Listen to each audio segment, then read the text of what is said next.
Selamat datang di Suara Kawengen Channel. Channel yang mungkin bermanfaat bagi kita semua. Di video kali ini Suara Kawengen Channel akan menayangkan video tentang sejarah asal-usul Desa Kawengen.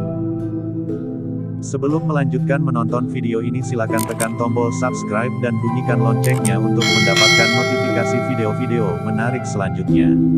Jika sudah, mari kita lanjut.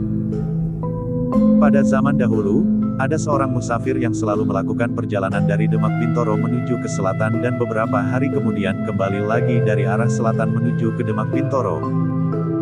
Menurut keyakinan orang-orang terdahulu dan sudah menjadi cerita turun-temurun, beliau diyakini adalah Sunan Kalijaga. Dari Demak Bintoro, beliau berangkat pagi-pagi. Lelaki yang diyakini sebagai Waliullah itu keluar masuk hutan dan menyusuri desa-desa dengan berjalan kaki. Menjelang petang, Kanjeng Sunan sampai di sebuah duku kecil yang berada di lereng perbukitan. Di tempat itu, beliau memutuskan menginap. Baru pagi harinya, beliau melanjutkan perjalanan ke Ungaran.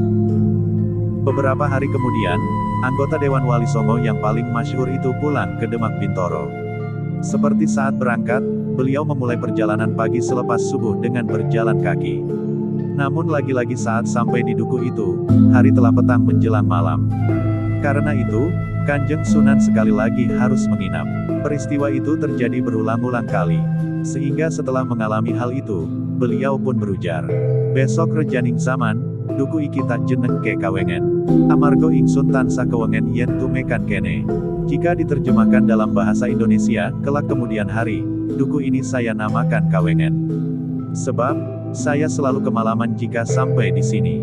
Menuruti ujaran orang suci tersebut, duku kecil di lereng bukit itu akhirnya dinamai Kawengen yang secara etimologis berarti kemalaman. Seiring berjalannya waktu, penduduk duku Kawengen yang secara administratif berada di wilayah Desa Kawengen, Kecamatan Ungaran Timur, Kabupaten Semarang itu kian bertambah. Dari semula beberapa rumah, berkembang menjadi permukiman. Namun karena faktor geografis dan kondisi alam, perkembangannya tak terlampaui pesat. Tanah di duku Kawengen cenderung kering dan berkapur. Akibatnya, lahan pertanian bergantung pada curah hujan. Dengan kondisi itu, banyak warga yang hidup di bawah garis kemakmuran. Hasil bercocok tanam boleh dikata hanya cukup untuk makan. Sebagai tambahan, mereka harus melakukan pekerjaan sampingan. Saat musim kering misalnya, sebagian warga menjual tenaga ke kota sebagai kuli bangunan. Terkait dengan hal itu, menurut cerita yang dikisahkan turun-temurun dari sesepuh desa, selama melakukan perjalanan, Sunan Kalijaga membawa serta seekor bebek yang bisa bertelur emas. Dengan binatang ajaib itu, dia memuji kejujuran tuan rumah yang diinapinya. Saat tengah malam, bebek Sunan Kalijaga bertelur emas. Melihat hal itu, tuan rumah ingin menukarnya dengan bebek biasa. Namun dengan kewaskitaan yang dimiliki, Kanjeng Sunan mengetahui akal bulus tuan rumah. Karena itu, dia kemudian mengucapkan kata-kata semacam kutukan. "Wong duku kene ora bakal sugih yen ora kerja mongso."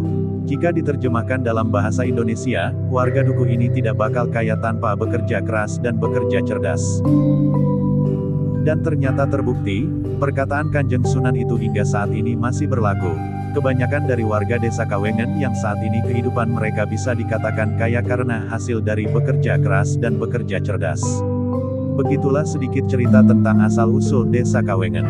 Jika ada kesalahan dalam menyampaikan cerita tersebut penulis mohon maaf, dan sekiranya ada versi cerita yang lain silakan tulis di kolom komentar. Terima kasih sudah menonton, jangan lupa tekan tombol subscribe, like, komen dan share.